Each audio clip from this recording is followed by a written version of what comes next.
It's time to accelerate. Hi, I'm your host, Andy Paul.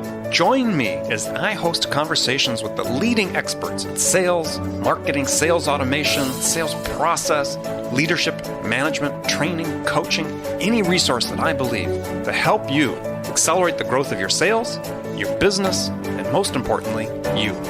Hello, and welcome to Accelerate, another episode of Frontline Fridays with my very special guest, Bridget Gleason. Bridget, how are you today?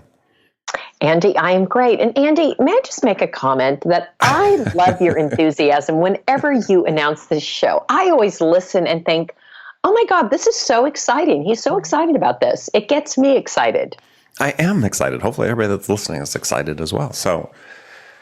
And today in particular, we get to have one of our favorite things that we do from, I don't know, maybe monthly. I haven't really been tracking how often we do this, but talk about new books that we've been reading about sales and marketing, business, personal reading, whatever that's exciting us. Whatever it is.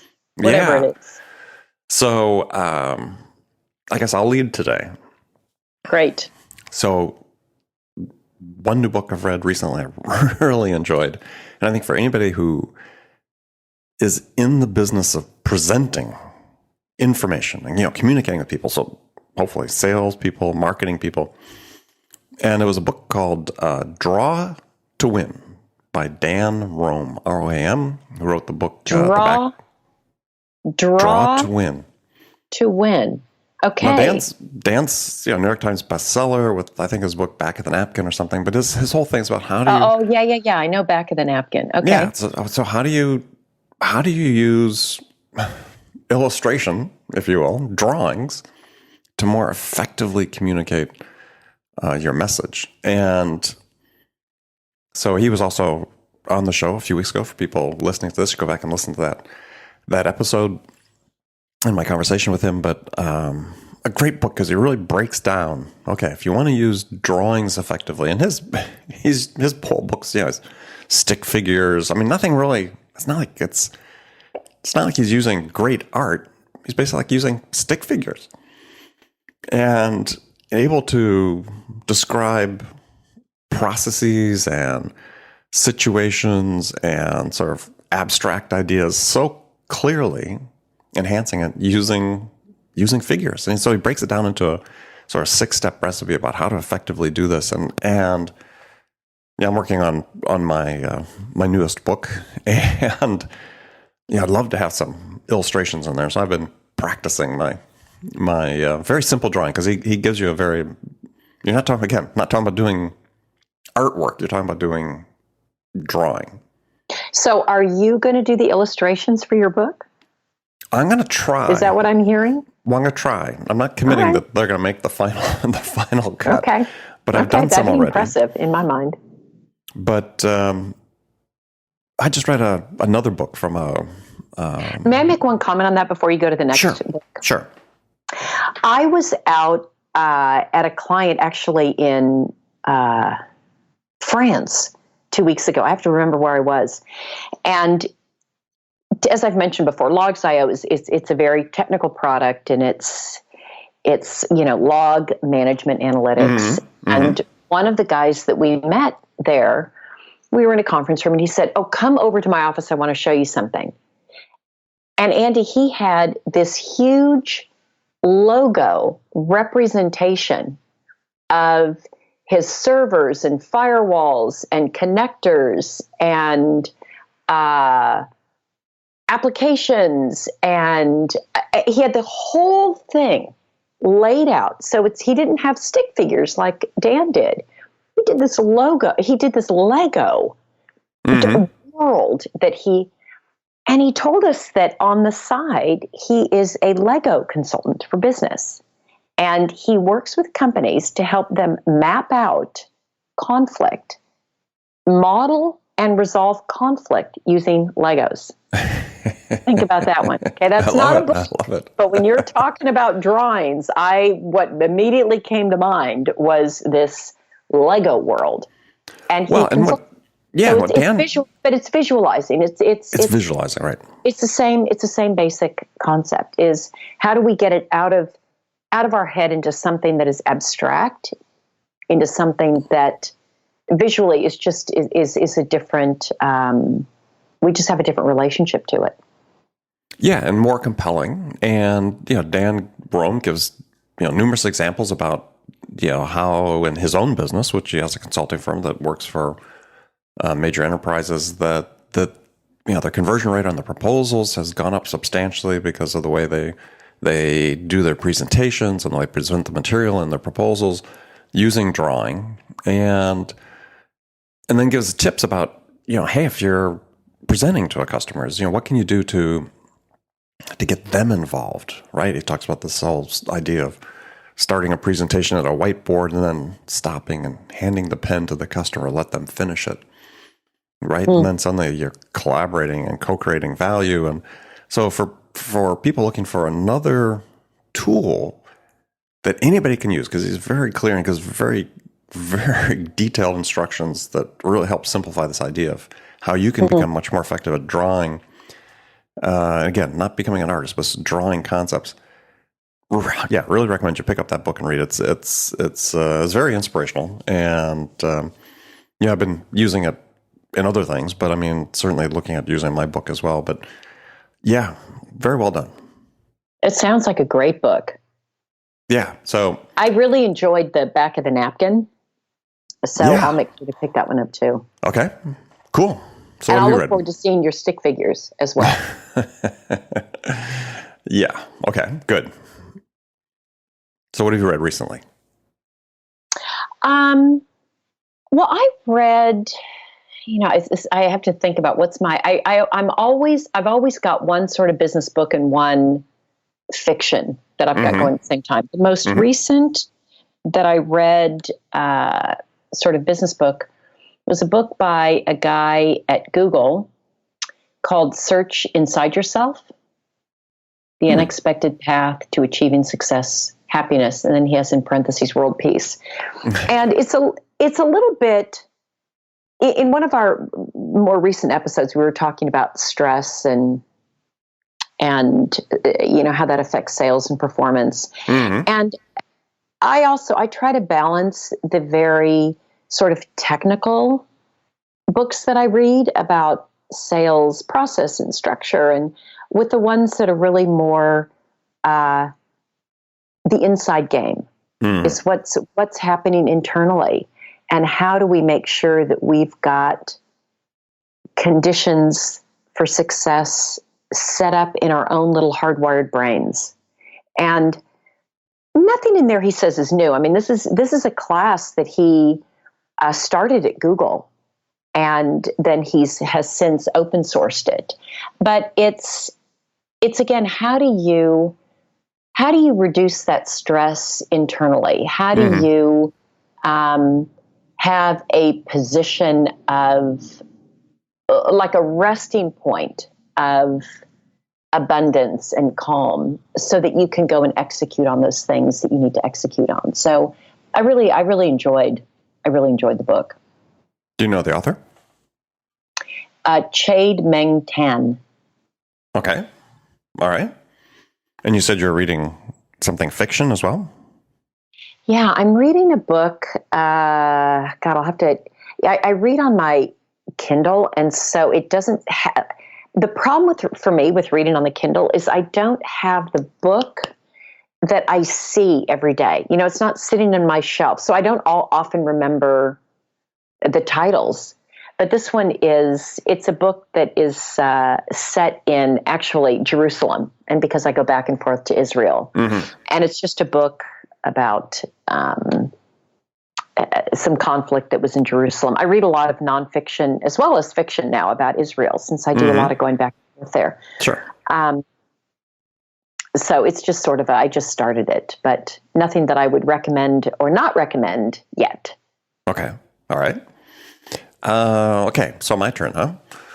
So another one I read recently that I've talked about, and the author has been a guest on the show. Well, actually, by the time this airs, his episode won't have aired yet.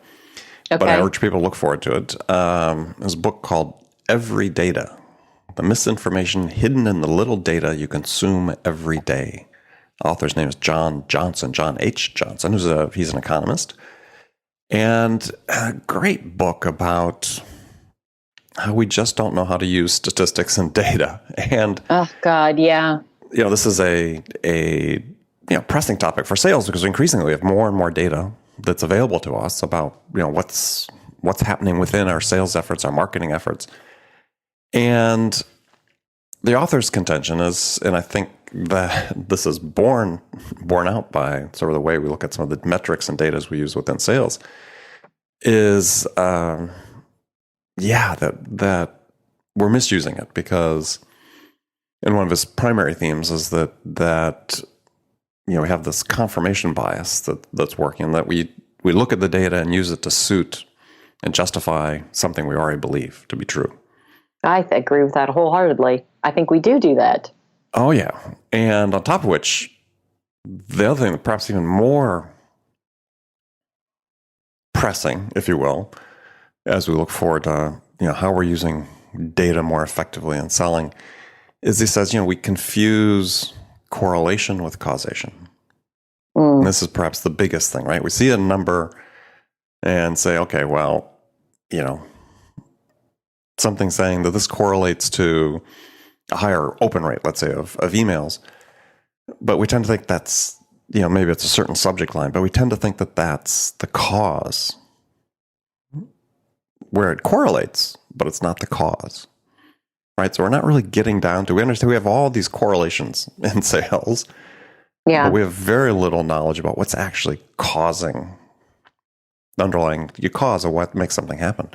And so the book sort of explores that at length, and I mean, not too long because it's a fairly short book, but quick read, real eye opener for anybody that's at all interested, as anybody in sales, again, especially managers that more and more are being presented data, get you to think more clearly about what it is you're really seeing. Sounds like a great one. I always, if only I had more time. That's all I need, more time. And I would read constantly. I'd read and learn languages. Those would be my two things. So when I am rich and retired, you'll be able to find me in a library. I'll hire you as my book reader. All right. I would so do that. And I won't even charge much. I won't even charge much. Oh, perfect. Okay. Because I enjoy it. Yeah. All right. So do you have another one? I always got another one, but one that I read recently was, I may have mentioned this before, Shoe Dog by Phil Knight, the founder of Nike. I can't remember if we talked about that or not, but yeah. Others have mentioned it. I love reading books from founders and CEOs because I love being in the startup space. That's my place to play. And this book, I think for me, just the overarching message is we look at Nike now, this big iconic brand, and it just seems like they've been successful and big and iconic for a long time. And when you go back to the origins and the guts of Phil Knight and the number of times that they were on the brink of bankruptcy or dissolution or not getting off the ground and the setbacks it's just a great story of perseverance and courage. And I just think it applies in these companies that we look at that when our expectation is that they just sort of went up and to the right from the beginning. Hell no, they went up, down, left, right, back, forward, almost gone, successful. And sales for us can also be similar. We have lots of moments when we feel like it's not going to happen. And just having this fortitude and resolution of spirit and just determination. Resilience. And resilience. Resilience is so key. And he was just really resilient and really interesting. It was, and just the ups and downs, the ins and outs. I just found very interesting and inspiring in a way. I really enjoyed it. Okay, that goes on my list. Another one I've read, which I would recommend to, basically anybody in sales, is a book called The Science of Selling, written by a gentleman named David Hoffeld. And also have interviewed him, and his episode will be coming up shortly on the show. And he did a really good job of summarizing and sort of synthesizing a lot of the research that's been done about, the neuroscience of decision making and influence and behavioral economics and social psychology that we sort of referred to in past episodes. And sort of laying it out in a way that you can sort of follow. And it's just, and he's at the end puts together sort of his own, based on that, he sort of puts together his own methodology for doing, approaching customers, which is good. I mean, I thought the real strength of the book was that, the first half to 2/3 where he's really going through all this research. There's just lots of things to learn in there about, from academia about our customers, how they process information, how they are influenced, how they make decisions. And if for that first 2/3 of the book alone, I mean, read the whole book, obviously, but for just the beginning, I said he did a really good job of putting that together. And so if you've read Daniel Kahneman, if you've read Cialdini, if you've read Richard Thaler, and other behavioral economists, as I try to speak today. Here's a good summary and good reference points and easy read. And so I really recommend people pick that up and read it. It's a good book, and it's like a basic text, I think, that salespeople should have with them. That sounds like a great one. Another one to add on the list. When I hop on an airplane, that's my best time. And given my status, I should be reading more than I'm doing. And I read pretty much. Right. So, okay. You're saying that's another one you're going to add. Okay. Yeah, that's definitely another one I want to, another one to add. That read recently, which is becoming one of my all-time favorite books about sales, even though it's not specifically about selling, and I've mentioned before, it's called The Coaching Habit, written by a gentleman named Michael Bungay Stanier. And wow, what a good book, short book. What the book is really about is behavior change. And this is really essential for us as anybody involved in the business of sales management, and so on. The book really does a great job sort of describing sort of state of the art in terms of research of how habits are formed. And so when we think about our routine as salespeople, it's fundamentally habit driven. And so it gives a great foundation about how to develop new habits. And then when he talks about implementing his coaching habit, he has examples about how you should coach. And really, if you're going to be an effective coach, your takeaway from reading the book is, wow, an effective salesperson really is an effective coach. You're really coaching your prospects in a very specific way. And I would definitely recommend everybody run out and pick up a copy of that book. That is, I'll probably listen to that one today. Yeah. Because it's short, right? It's a short one. It is short, yeah. And this is Canadian-based, runs a consulting firm named Box of Crayons in Canada. But smart guy, excellent book. So it's another one people should add to their list. Well, and especially, Andy, since we've talked about how there's so much leverage in frontline managers and what they do and how well they're trained, that just the more that we can either equip managers, if we're in a position to do that, or if we are frontline managers, that we continue to develop our own skills, the more impact that's going to have, on our success. Right. So I'm excited about that one. Yeah. Oh, good.